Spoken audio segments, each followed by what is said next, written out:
Bendito el Eterno, el uno y lo único, que no hay nada excepto Él. Bendito sea su santo nombre. Y shalom a todos. Nuestra compañera de viaje en esta semana ha sido la porción titulada Vallejí, que nos ha dado la mano, nos ha fortalecido, nos ha iluminado, nos ha traído hasta la víspera del Shabbat, nos ha acercado a la paz y la santidad del Shabbat.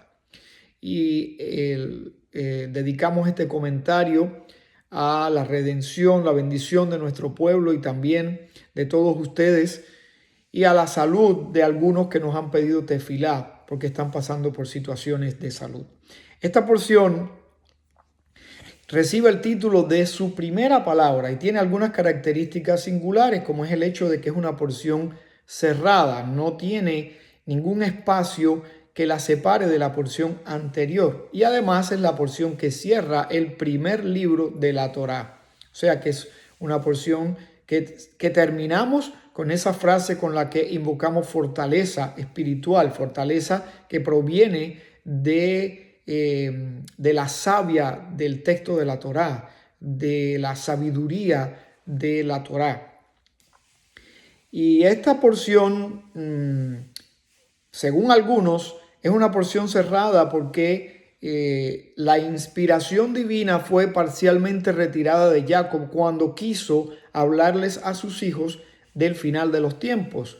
También otra explicación es que es una porción cerrada debido al dolor de la familia, de los hijos de Jacob, nuestros patriarcas y el resto de la familia, debido a la partida de nuestro padre Jacob.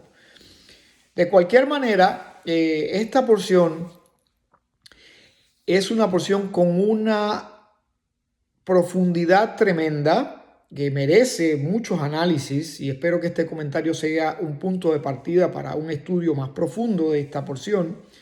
Es una porción que nos trae mucha fortaleza, y la esencia de esta porción, que está recogida en la primera palabra que le da título, y vivió, nos habla de asuntos existenciales del ser humano. Y vivió, está evocando emociones emociones y pensamientos que son la médula de los asuntos existenciales del ser humano. Y vivió, porque nos hace pensar en qué es la vida. Y vemos que esta porción se inicia y se termina con escenas muy similares. Jacob, previendo su partida cercana, manda a buscar a Joseph y le da instrucciones con respecto a sus restos mortales. Lo mismo hace Joseph hacia el final de esta porción, presintiendo también su partida, manda a buscar al resto de los patriarcas y le da instrucciones para el momento en que, según él, Hashem los visitara y los sacara de la tierra de Misraim. Y cuando vemos esto, nos ponemos en el lugar de ellos, con esa visión hacia el futuro, y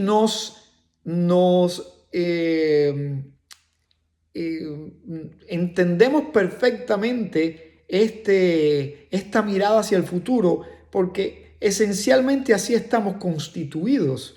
El hombre siempre está mirando hacia el futuro. Aún en las cercanías de su partida, el hombre está mirando hacia el futuro. Y esto se debe a que, si bien somos seres mortales, limitados en el tiempo y en el espacio y en nuestras capacidades, también la Escritura, en el libro de Eclesiastés, la Escritura nos dice que el Eterno, Hashem, puso la eternidad en nuestro corazón. Si bien el concepto de la eternidad, o mejor dicho, la eternidad por sí misma, es algo que escapa a nuestras capacidades limitadas, podemos sentirla. Por eso Hashem no la puso en la mente, la puso en el corazón, porque no podemos dilucidar la eternidad, no podemos discernir la eternidad. Lo infinito no cabe en lo finito, pero sí podemos sentirla. Por eso Hashem la puso en el corazón. Tenemos esa sensación de la eternidad, y eso eso es lo que nos impulsa a pensar siempre en el futuro, a planificar el futuro, a tener la vista puesta en eventos que sucederán en un momento futuro. Y eso es lo que nos hace pensar estas dos escenas, cuando tanto Jacob como Joseph pues dan instrucciones para el futuro. Y esta perspectiva está recogida en esa palabra "y vivió", porque es la esencia misma de nuestra existencia terrenal. Y que en este caso particular la palabra se puede explicar por el hecho de que estos fueron los mejores años de la vida de Jacob, sumados a la etapa de su infancia.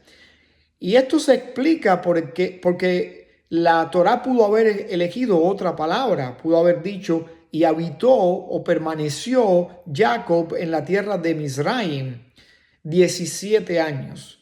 Pero el hecho de que escoge la palabra Vallejí y vivió es muy significativo, y es para hacernos entender que Jacob obtuvo en este periodo, en esta etapa de su vida y en este lugar, el más insospechado de todos, vivió lo que tal vez pretendió vivir en otro momento, digamos en el momento que está indicado por el título de la parashá Vayeshev, y se asentó. Tal vez en ese momento Jacob pensó que había llegado el tiempo de asentarse y descansar. Sin embargo, eso ocurre justamente aquí, cuando se reencuentra con Joseph en un lugar lejano a la tierra, relativamente lejano geográficamente, pero muy lejano espiritualmente a la tierra de Canaán, la tierra prometida a su abuelo Abraham, a su padre Isaac, y prometida personalmente a él por el Eterno. Aquí vive Jacob sus mejores años, aquí disfruta del reencuentro con Joseph, del reencuentro familiar e incluso de sus nietos, etc. Y es por eso que la Torá se decide por la palabra Vallejí, y vivió, y nos da esta sensación de vida, esta sensación de la fuerza vital que está presente aquí, aún en los últimos momentos de la existencia terrenal de nuestro padre Jacob. Así empieza, esto encapsula la esencia de esta porción. Nos podemos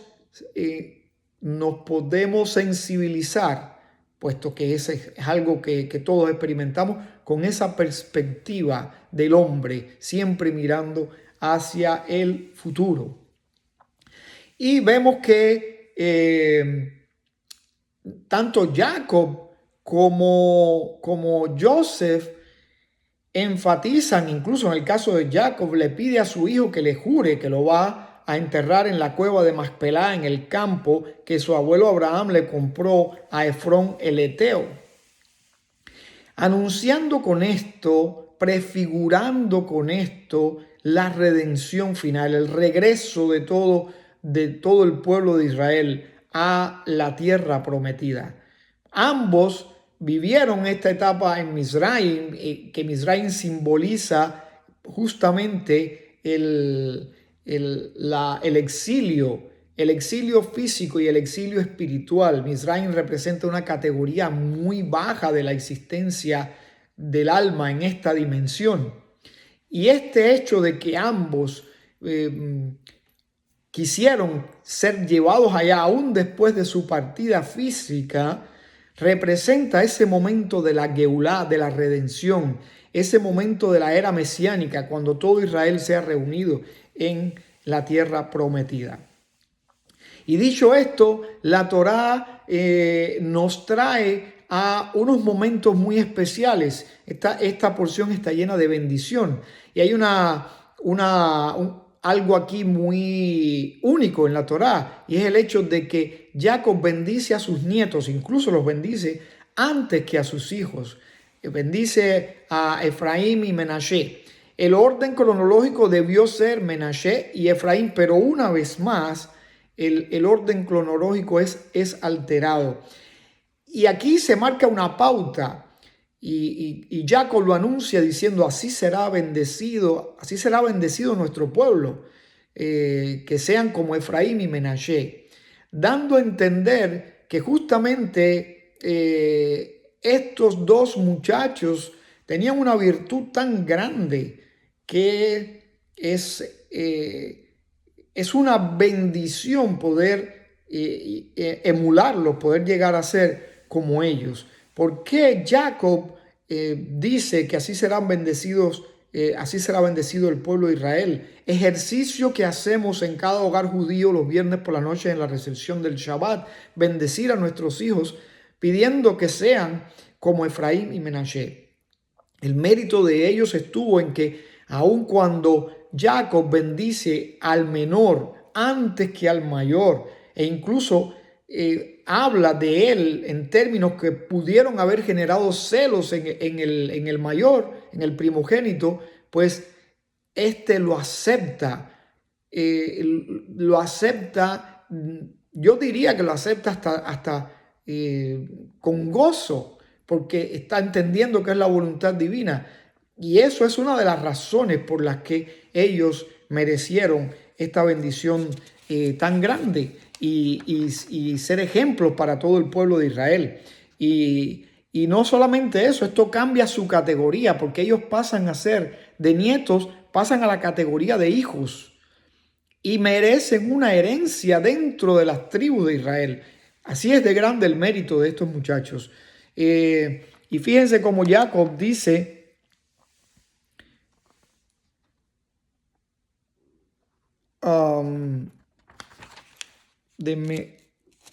aquí dice,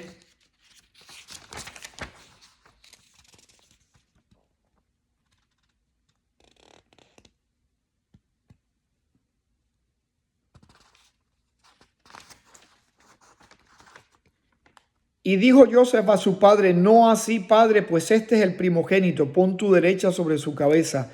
Mas se negó su padre diciendo, Yadati. Yadati significa yo sé. Yadati, Yadati vení, Yadati, yo sé, hijo mío, yo sé. También él se transformará en un pueblo y también él será grande. Sin embargo, su hermano menor será más grande que él. Imagínense decir eso delante de Menashe. Sin embargo, Menashe lo aceptó y ese es un mérito muy grande. Nunca hubo problemas entre ellos, como por ejemplo entre Esaf y Jacob o entre Ismael y Isaac. Y eso es un mérito, pero el mérito más grande de estos muchachos fue el hecho de que aún habiendo nacido, ellos eran ciudadanos egipcios, plenamente ciudadanos egipcios. Sin embargo, no perdieron ni en lo más mínimo la identidad con el pueblo de su padre Joseph y presumiblemente también de su madre. No perdieron los principios que heredaron a través de él.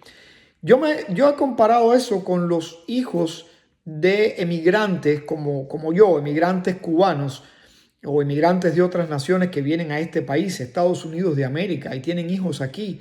Y esos hijos pierden mucho de los valores culturales de sus padres, porque al nacer aquí en esta civilización, en esta cultura los absorbe en gran medida y aun cuando puedan conservar algunas cosas como el idioma total o parcialmente y digamos el gusto por algunas comidas, etcétera, o incluso heredan algunos recuerdos particulares de sus padres o personalmente porque puedan regresar a la tierra de sus padres y visitarla, pero son absorbidos por esta cultura. Sin embargo, no fue el caso de estos muchachos. Habiendo nacido en esta sociedad idólatra, esta sociedad que era la potencia de la época, la destacada, sus alcances tecnológicos, podemos decir científicos, estaban muy por encima del resto de las naciones del momento y aún así ellos no solamente acogen como suyos, sino que viven estos principios heredados de su padre Joseph, y a tal punto que Jacob los incluye en el listado de las tribus y dice, ya no son tus hijos, son considerados hijos míos. No solamente eso, reciben una herencia privilegiada dentro de Israel. Una herencia privilegiada por el hecho del apego que tuvieron a esa herencia cultural, esa herencia espiritual que heredaron de sus antepasados a través de su padre Joseph, aún en medio de esta civilización y cultura egipcia, tan poderosa, por cierto. Entonces eso es algo digno de mención y de estudio. Y después vemos la forma en que Jacob bendice a sus hijos. Y aquí podemos hablar de, porque esto se le llama las bendiciones y la misma Torá lo dice, que así Jacob bendijo a sus hijos. Sin embargo, cuando estudiamos el texto, algunas de estas palabras no parecen bendición. Algunas son reprimendas, como las que Jacob dice sobre Reubén, sobre Shimón, sobre Leví, que hace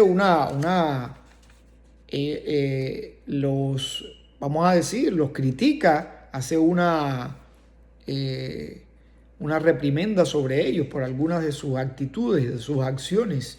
En otros casos, Jacob sí habla palabras de bendición, como es el caso de Joseph, que recibe la bendición más grande en cuanto a palabras y en cuanto a contenido. Y posteriormente a Yehudá también le da una bendición muy grande. Bueno, Yehudá cronológicamente lo bendice primero, pero en términos de cantidad de palabras, Yehudá recibe menos bendición que Joseph. Asher, por ejemplo, recibe palabras que pueden ser interpretadas como de bendición, pero otros hijos reciben la descripción de una herencia. Es el caso, por ejemplo, de Zebulún. Por ejemplo, de Zebulún dice, Zebulún junto a las costas se asentará, estará en el puerto de la embarcación y su último límite llegará a Sidón. Es como una descripción, incluso describiendo fronteras de la herencia de Zebulún. De otros hijos dice palabras proféticas, escribiendo eventos futuros, como por ejemplo, Dan vengará a su pueblo. Está hablando de eventos futuros. De otros hijos destaca características, incluso usa el ejemplo, la imagen de algunos animales para destacar las características de estos hijos. Por ejemplo, Isahar lo compara con un burro,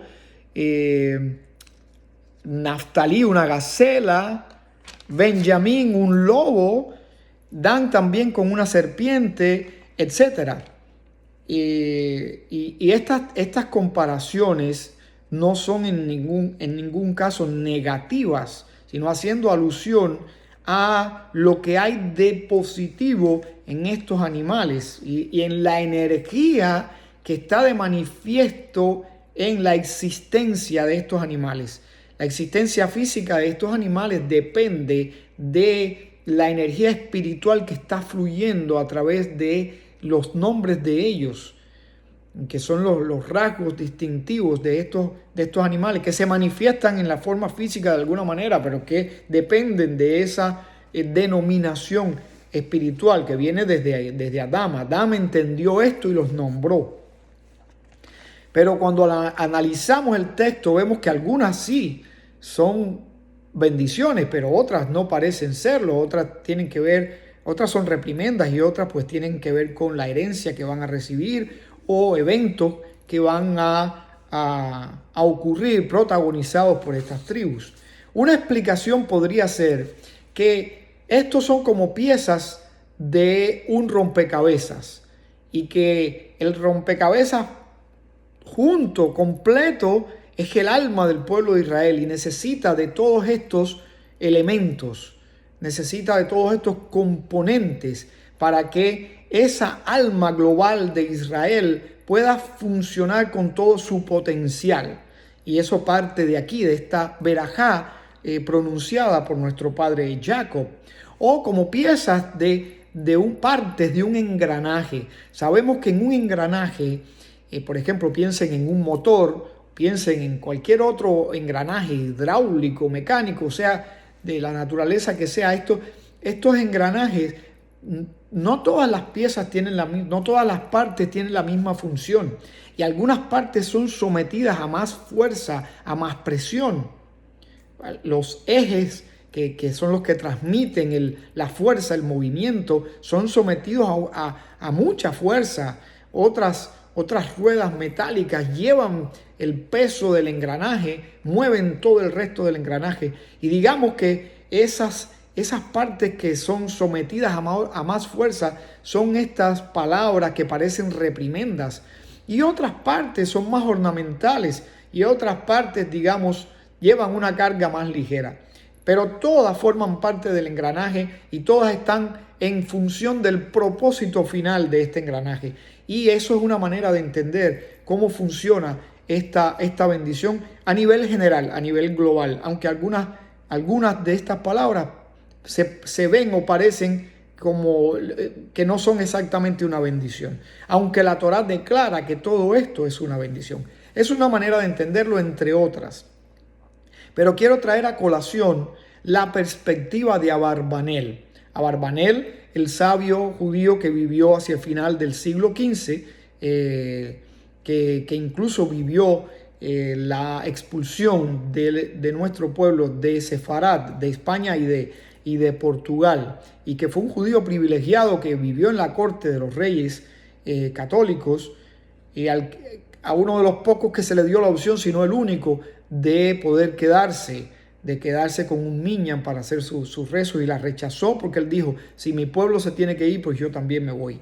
Y este hombre, que además era un sabio de Torá, que escribió densos comentarios de la Torá, la perspectiva de él sobre esta bendición es que Jacob no estaba dando bendiciones a sus hijos, sino que estaba decidiendo el liderazgo de la familia y el liderazgo de la descendencia, que es en el pueblo de Israel. Estaba definiendo eso. Acuérdense que hemos venido hablando de las líneas mesiánicas, estas líneas mesiánicas que parten de Rachel y Lea, y que en algunos momentos en estas porciones que hemos leído anteriormente vemos cómo esos liderazgos, esas líneas mesiánicas en algunos momentos se acercan o se distancian, y que tienen un recorrido muchas veces bastante torcido e incomprensible para nosotros.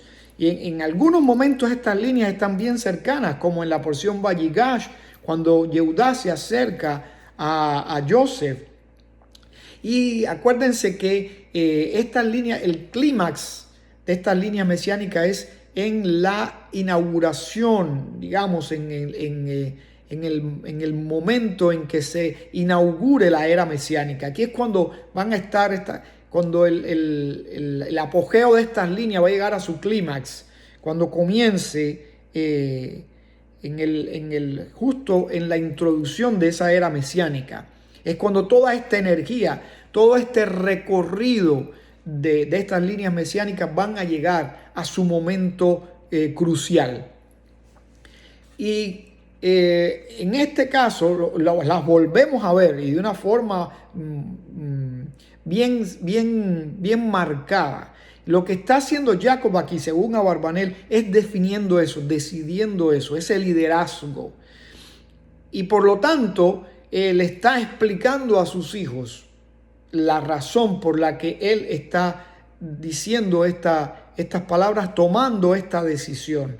Y empieza obviamente por el hijo mayor, por Reubén, a quien le dice: Reubén, mi primogénito eres tú, mi fuerza y mi primer vigor. Está diciéndole: a ti te correspondería el liderazgo, superior en rango y superior en poder. A ti te correspondería. Pero dice a continuación, impetuoso como el agua, no serás superior. Es decir, que aquí este texto le da la razón a la opinión de Abarbanel, que Jacob lo que está haciendo aquí es definiendo por qué el liderazgo va a recaer en las personas donde va a recaer. Y está como decantando, diciendo, Reubén te correspondería, pero eres inestable, impetuoso como el agua, y un líder no puede tener estas características. Y así prosigue pasando por cada uno de los hijos. Después viene Shimón y Leví, y igualmente Shimón y Leví pues hicieron actos de violencia. Incluso Jacob dice que mi alma no sea partícipe de su reunión, aunque Leví después protagoniza un papel de liderazgo dentro del pueblo de Israel, pero no liderazgo político, no liderazgo militar. Es un liderazgo, es la tribu escogida para el sacerdocio. Y eso de alguna manera es un liderazgo espiritual, pero no es el liderazgo político, es decir, no es el liderazgo que tiene las riendas del gobierno dentro de Israel, aunque en algún momento histórico lo tuvo, pero esto no es lo que está establecido por la Torá, por la Sagrada Torá. Y entonces viene a estas palabras vienen a aterrizar en Yehudá y en Joseph, que son los líderes del pueblo. Fíjense cómo cuando llega a Yehudá, a continuación de Shimón y Leví, dice, Yehudá, a ti te admirarán tus hermanos, tu mano estará en la nuca de tus enemigos. Se prosternarán ante ti los hijos de tu padre. Es decir, está estableciendo el liderazgo. Y lo lleva a un nivel incluso más elevado.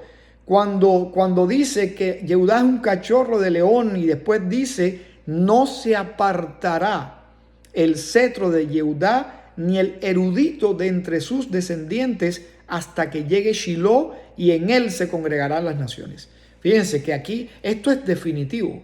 Él está poniendo el liderazgo en los hombros de Yehudá y diciendo por qué la sabiduría divina determinó esto. Por las características personificadas en Yehudá. Dice como cachorro de león. ¿Qué quiere decir cachorro de león? Que tiene la fuerza del león, potencialmente tiene la fuerza, la soberanía del león, todo el poder que podemos ver en este animal, pero al mismo tiempo también tiene ternura, porque es un cachorro de león. No es solamente un león, es el cachorro de león. También tiene esa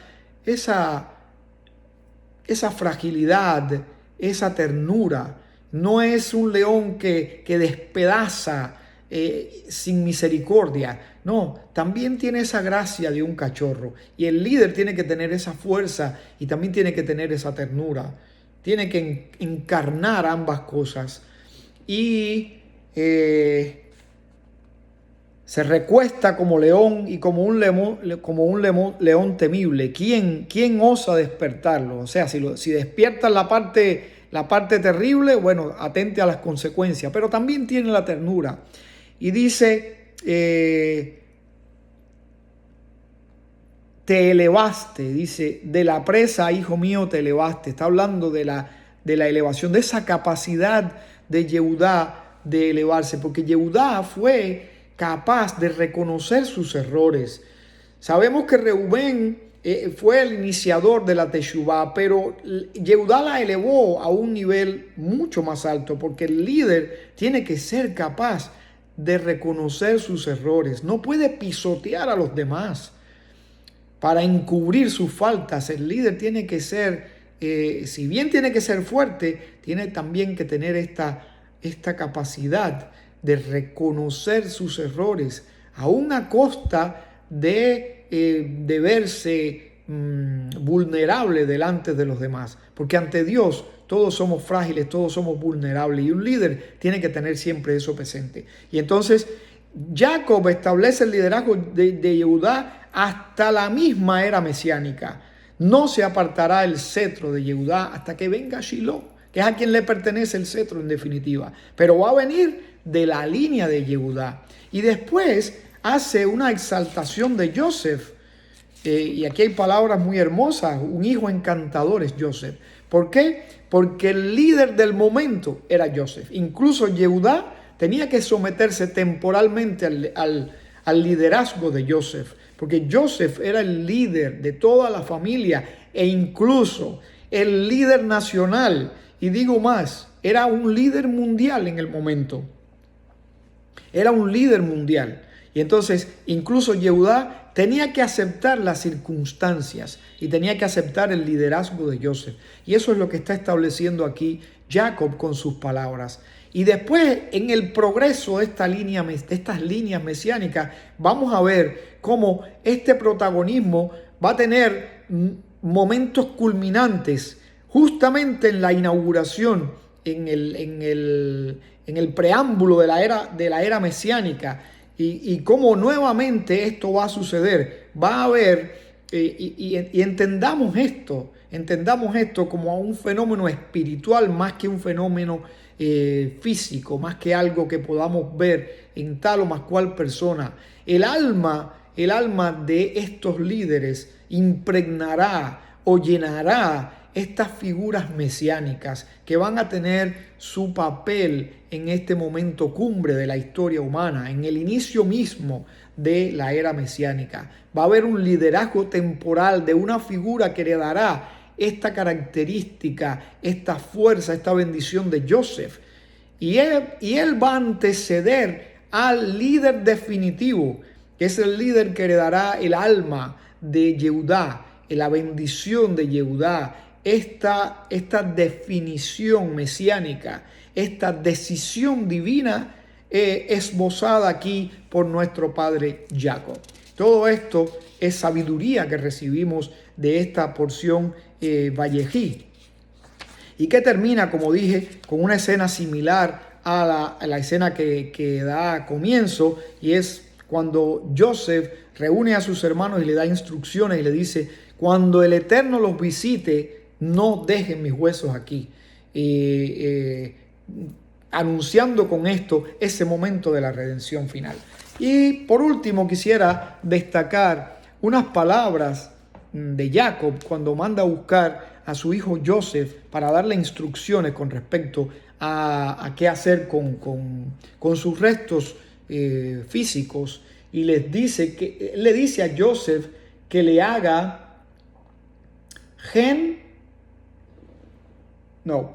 que le haga Gesed Vehemet, que le haga Gesed Vehemet. ¿Qué quiere decir esto? Que le haga bondad, Gesed Vehemet, y verdad, o sea, un acto de bondad verdadera, genuina.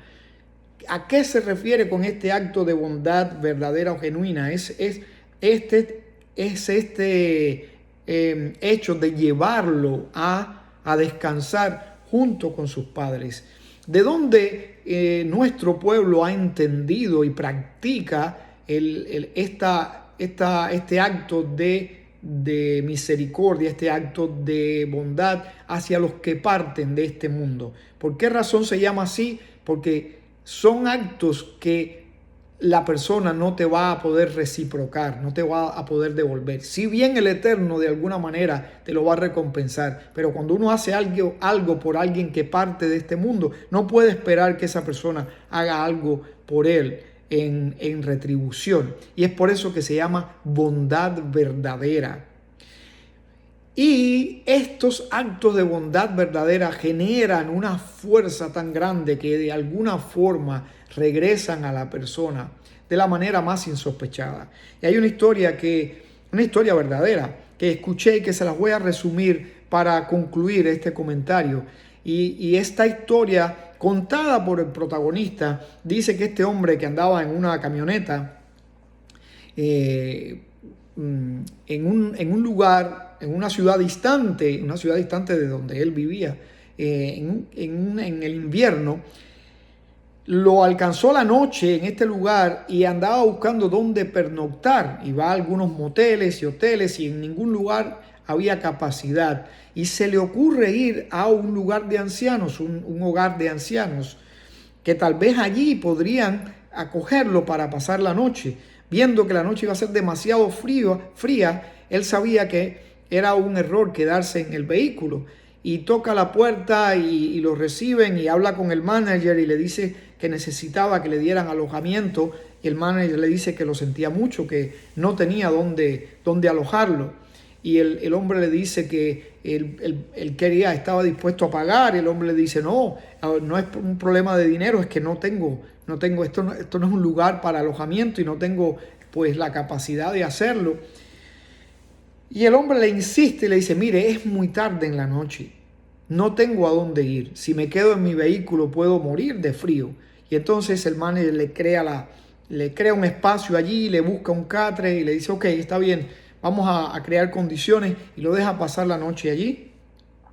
Y al otro día el hombre agradecido le dice, mire, yo quiero pagarle. Y el manager le dice, no, ya le dije que esto no es un asunto de dinero, yo no hice esto para cobrarle, solamente por la emergencia que usted tenía. Y el hombre dice, yo insisto en pagarle, yo soy judío, para nosotros es muy importante cumplir esta misbah y darse de acá en agradecimiento por algo tan grande que usted hizo por mí. Y el manager le dice, usted es judío, qué bueno que me lo dice, porque recientemente falleció una señora y no sé qué hacer con su cuerpo porque no dejó instrucciones, no tiene familiares y tal vez usted me pueda ayudar con eso. Y el hombre le dice, pues con mucho gusto. Y el hombre localiza un cementerio judío y va y tiene una entrevista con el manager del cementerio, con el administrador del cementerio, y le explica la situación. Y el manager del cementerio le dice, bueno, tenemos un lugar en este cementerio justamente para personas que están en esa situación. Personas que fallecieron, no tienen familiares, no tienen quien se ocupe de darle una sepultura digna, y queda un espacio en ese lugar. Pero necesito la información de la persona, necesito corroborar que es judía, etc. Y entonces el hombre le da la información que le dio a su vez el administrador del hogar de ancianos y le dice, mira, aquí está toda la información de la señora. Y cuando el administrador del cementerio ve la información se queda sorprendido y en vista de su asombro, la persona que está pidiendo el favor le dice, ¿y qué pasa? Y dice, usted no me creerá, pero esta persona, Mrs. Goldberg, se llamaba la señora que había fallecido, esta persona fue la que pagó por la creación de esos espacios. Hace unos años, esta persona vino a verme con $10,000 y me dijo que quería crear tantas capacidades como cubriera esa cantidad de dinero para crear capacidades en el cementerio para personas que no tuvieran los recursos para ser enterradas de la manera judía. Y justamente el último espacio que queda de los que ella pagó va a ser usado en ella misma. Y esta historia verdadera nos llama la atención sobre la provisión divina, la manera en que el Eterno rige todos los acontecimientos de nuestra vida y de toda la humanidad, de toda la historia humana. Y todo, independientemente de nuestra libertad de decidir, especialmente con respecto a nuestra actitud, vemos como todo está controlado por los designios eternos. Y vemos también particularmente, partiendo de estas palabras de Jacob, Gesed Behemet, cómo este acto de bondad engendra una energía tan grande que siempre va a traer retribución positiva a nuestras vidas.